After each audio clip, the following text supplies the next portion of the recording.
Assalamualaikum warahmatullahi wabarakatuh. Perkenalkan, nama saya Rizkan Syaramadan dari kelas 10-6.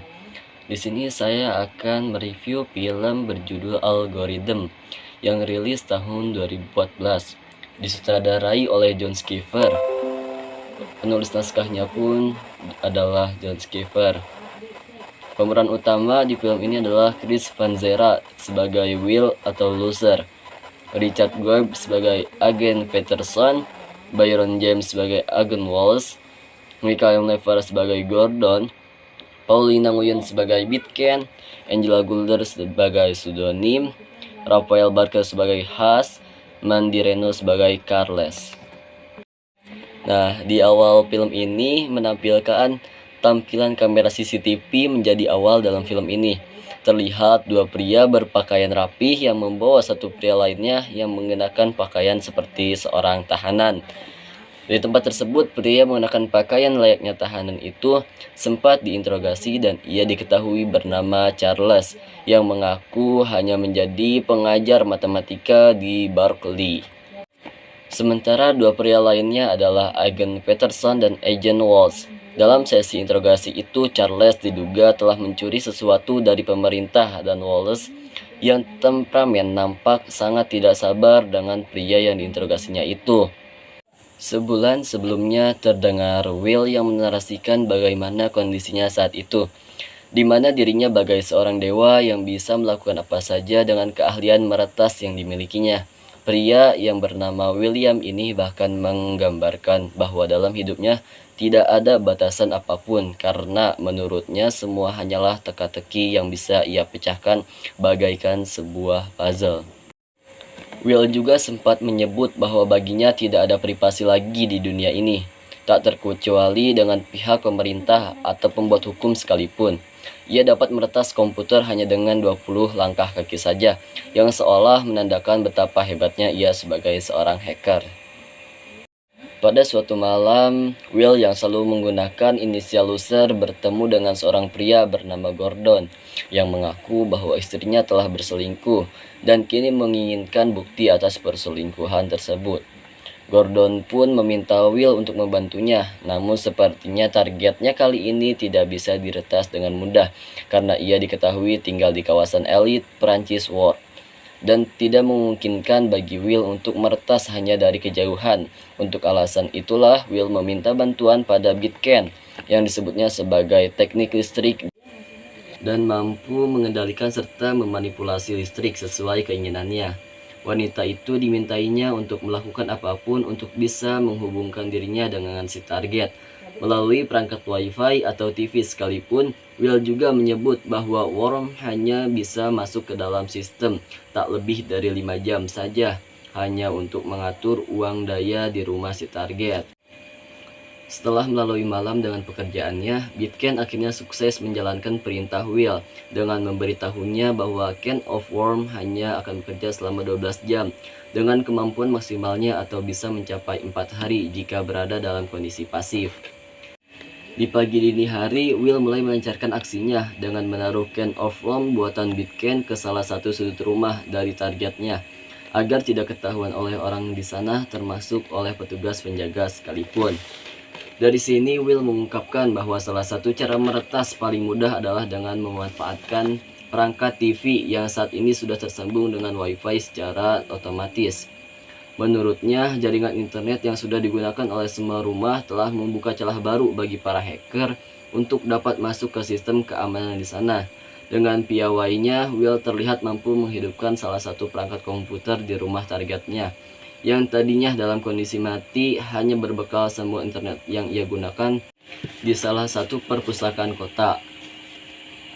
Hacker pria itu pun dengan cepat mendapatkan sejumlah foto Nyonya Gemsi yang merupakan targetnya kali ini, dan ia mengirim foto tersebut ke salah satu orang yang diyakini telah menjalin kontak dengan wanita itu baru-baru ini di bar milik pseudonym yang menjadi tempat berkumpul para hacker yang mulai melancarkan aksinya dengan masuk ke komputer kerja Sam Novak yang diketahui bahwa sosok itu merupakan CEO dari Emergency.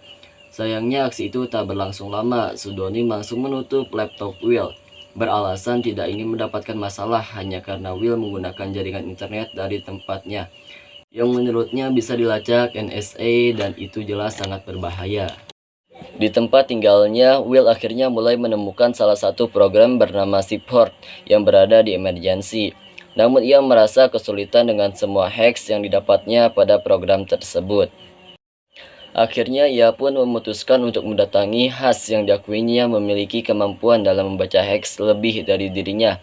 Sialnya, program yang sempat dihack oleh Will nampaknya telah dibekali sistem keamanan yang cukup canggih, karena saat ini emergency kedapatan sempat menghubungi Will melalui laptopnya, yang seolah mengindikasikan bahwa program tersebut memang cukup berbahaya. Seolah tak ingin peduli terhadap bahayanya Support, Will malah semakin penasaran terhadap program tersebut dan sangat berambisi untuk bisa meretasnya. Ia bahkan sampai menyulap salah satu ruangan di sebuah bangunan untuk dijadikan menjadi lokasi rahasia baginya dalam melancarkan aksi tersebut. Di waktu yang sama, beberapa pria misterius mendatangi tempat tinggal pseudonym dan membuat kekacauan di sana, termasuk dengan menangkap Hash. Secara mengejutkan, Will yang baru tiba di sana pun mendapati fakta baru dari pseudonym yang menyebutnya bahwa temannya itu diduga telah mencuri barang dari pemerintah untuk pria bernama Lul, yang juga tidak dikenal atau diketahui sedikit pun oleh Will. Apartemen yang menjadi tempat tinggalnya selama ini juga telah dibakar oleh orang-orang misterius yang tidak dikenal Will, hingga kemudian ia memutuskan untuk menginap sementara di tempat tinggal Bitken. Will kembali mencoba untuk masuk ke Support dengan memanfaatkan jaringan Tor, jaringan internet milik Angkatan Laut Amerika yang memiliki akses masuk ke program pemerintah, yang memungkinkan Will untuk bisa mendapatkan informasi rahasia. Namun, bukannya mendapatkan apa yang ia inginkan, hacker pria itu malah mendapatkan kiriman video dari Support yang memperlihatkan Hash tengah diinterogasi seperti yang sempat ditayangkan di awal film tadi. Dalam video tersebut, agen Walsh dengan teganya menyiramkan teh panas ke wajah Hash hingga membuatnya berteriak kepanasan dan tersadar dari pingsannya. Dari sini juga terungkap bahwa Hash tertangkap kamera bersama Will saat dirinya mencoba mengakses database rahasia. Menyadari kondisi temannya yang sedang terancam, dari sini juga terungkap bahwa Hash tertangkap kamera bersama Will saat dirinya mencoba mengakses database rahasia. Menyadari kondisi temannya yang sedang terancam, Will meminta bantuan pada pseudonym. Meski awalnya wanita itu menolak, namun setelah melihat sendiri apa yang dialami Hash saat diinterogasi, akhirnya ia pun setuju untuk menyelamatkan teman sesama hackernya itu. Sementara di kantor emergency, Will yang berpura-pura menjadi seorang agen yang mendapat perintah untuk membebaskan Hash, akhirnya berhasil mendapatkan kembali temannya itu. Ia bersama pseudonym segera bergegas menjauh dari sana dan menuju tempat tinggal Decimet.